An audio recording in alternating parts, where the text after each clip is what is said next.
This segment of Packard Pokes At was made possible by patrons of the show and viewers like you. Please go to patreon.com/PackardPokesAt to help support the show. Thank you. Down in the South, they've released the video, or the movie anyway, 50 Shades of Grey. And if you've read the book, and it's, from what I understand, it's just a copy of a fan fiction Twilight series.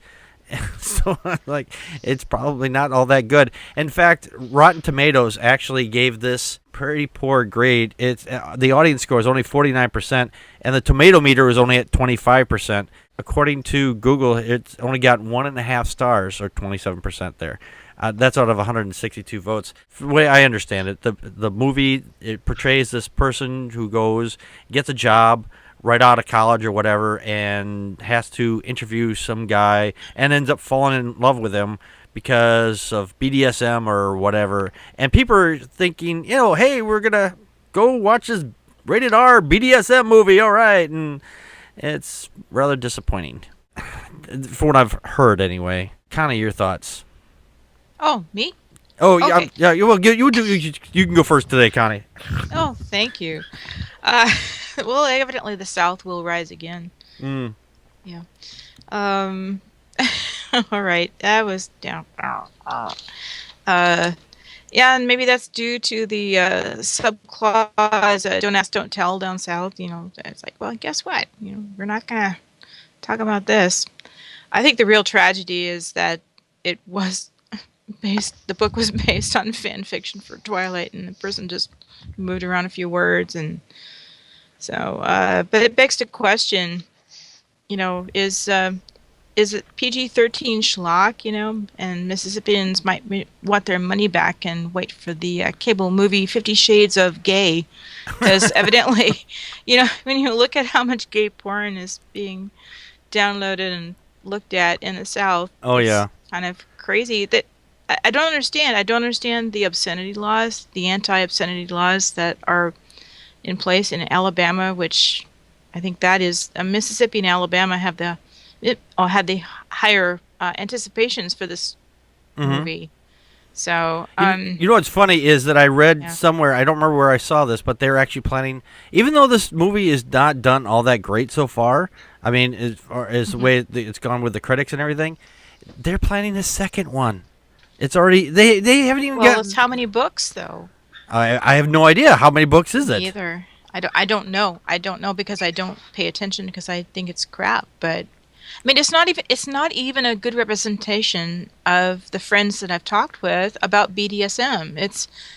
Tell me more about that, Connie. How is it exactly not a good representation of BDSM? That the thing is, my oldest daughter told me the same exact thing. She said it's not a very good representation of BDSM. I'm like, you want to explain to me how you know that? No. Connie was going to explain it. I'm just fucking with Connie. No, it's okay. Because it's like, I'm out of my depth, but there's a lot of ways I can't comment because I haven't read the books, and guess what? I'm just not. I did read Twilight because I had a daughter at the time who was a high schooler, and she was reading the books, and I tried to make a point of reading things that they're interested in so we can talk about stuff. But I was like, there's no way I'm reading this. I'm not interested in this, not even at any way, shape, or form. But what's weird is why are states... I think we know the answer. I think we know the answer to this question that we're posing. It's like, why would the Bible Belt want to talk about BDSM or their interpretation of BDSM? Yeah. The media's interpretation, because it's, I don't know. And again, I'm going off of friends on Facebook who actually know, about, or they claim they know about BDSM, and they say this isn't what it's about. It's really about trust issues. It's about this other stuff, and I don't know. Anyway, I just find it ridiculous that every time these kind of things pop up about something porn or almost porn, the most uptight states in the union are the ones who are lining up for this stuff. Yeah, that's really interesting. That the states, all the red states. Now, the article here said that all the southern states, but they included North and South Dakota and Iowa. I'm like, no, those aren't southern states. And someone actually pointed that out in the comment section here. And I think that on this particular page, this was the funniest comment that was listed here.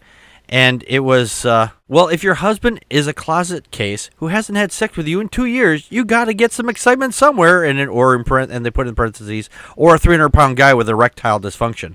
So.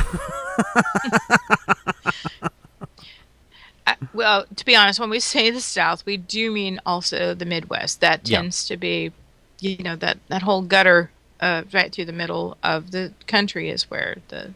It's the ditch states, I like to call them, because it's like right in the middle of the country. There's like, you got the road on one side, and you got the other, you got the other road on the other side, and you got right in the middle. You got the ditch. That. Yeah. So. Afraid so. Joe, your thoughts? I read 50 Shades of Grey with the book in one hand and your cock in the other? The knuckle of my index finger and my teeth with the other hand. That book is so hot. I loved every word of it. Really? No, I've never read it. I have no interest in it. The first time I heard about it, I was off coaching the Special Olympics, and I overheard one of the older women who was a co-coach. She mentioned it, and I had heard something about it on Twitter, and I was like, yeah, whatever. And so she brings it up. We're all sitting around having pizza, and she brings it up, and she starts talking to the other ladies about it, and I'm like the only guy sitting there, and they're all talking about it like, oh my God, girls, you got to read this book. Oh, he ties her up with his necktie, and I'm sitting there like, all right, I'm done. Actually, I'm not done. Can I take a couple slices and go outside? But yeah, I mean, like, there's a lot of excitement about the books. They're very popular. There's a lot of excitement about the movie. I know a lot of my female friends were like, super excited about the cast changes, like who's gonna play Mr. Grey and da-da-da. And now the movie's out. It's finally out. There's a lot of disappointment I'm hearing. Like, people are like, oh. And this morning, I don't know how true this is. I heard it on the morning radio show, like driving into work. Mm-hmm. And they were saying that the author of the books is all excited because the movie's making so much money that she's like, oh yeah, I'm going to totally write the screenplay for the sequel. There's going to be a sequel. And supposedly Universal Pictures, who made the movie, is like, we don't care how much money we made on this. Fuck no. She's a pain in the ass to work with.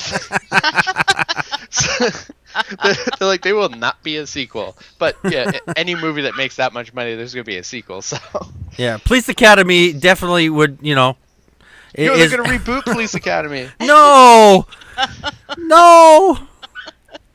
Let it die. You're gonna get upset with that? You're gonna get upset with that? Disney is talking about rebooting Indiana Jones. Yeah, I heard about that. I heard about that. Chris Pratt.